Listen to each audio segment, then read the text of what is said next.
Hebrews 1.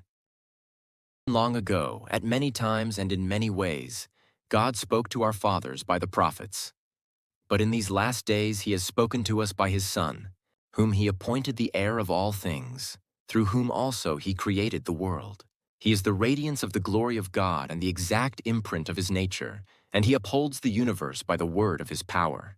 After making purification for sins, he sat down at the right hand of the Majesty on high, having become as much superior to angels as the name he has inherited is more excellent than theirs. For to which of the angels did God ever say, "You are my Son. Today I have begotten you"?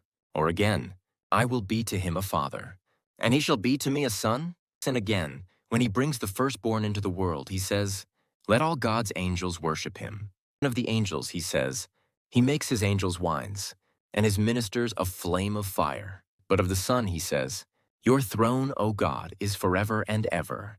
The scepter of uprightness is the scepter of your kingdom. You have loved righteousness and hated wickedness. Therefore God, your God, has anointed you with the oil of gladness beyond your companions. And you, Lord, laid the foundation of the earth in the beginning, and the heavens are the work of your hands. They will perish, but you remain. They will all wear out like a garment. Like a robe you will roll them up. Like a garment they will be changed. But you are the same, and your years will have no end.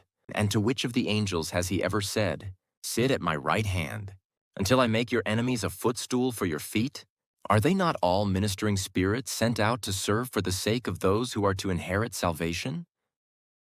Hebrews 2. Therefore we must pay much closer attention to what we have heard, lest we drift away from it. For since the message declared by angels proved to be reliable, and every transgression or disobedience received a just retribution, how shall we escape if we neglect such a great salvation?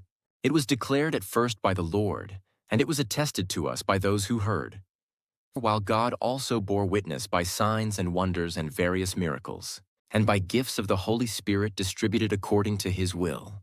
For it was not to angels that God subjected the world to come of which we are speaking. It has been testified somewhere, "What is man, that you are mindful of him? Or the Son of Man, that you care for him?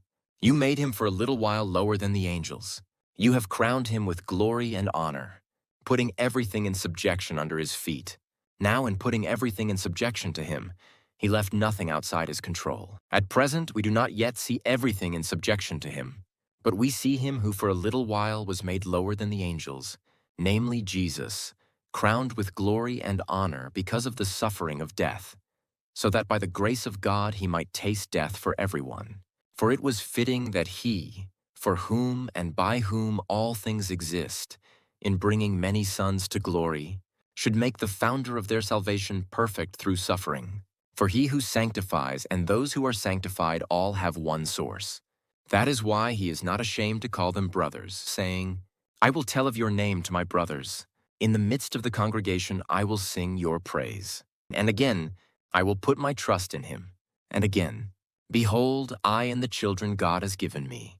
Since therefore the children share in flesh and blood, he himself likewise partook of the same things, that through death he might destroy the one who has the power of death, that is, the devil, and deliver all those who through fear of death were subject to lifelong slavery.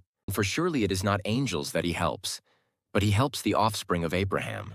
Therefore he had to be made like his brothers in every respect, so that he might become a merciful and faithful high priest in the service of God, to make propitiation for the sins of the people. For because he himself has suffered when tempted, he is able to help those who are being tempted.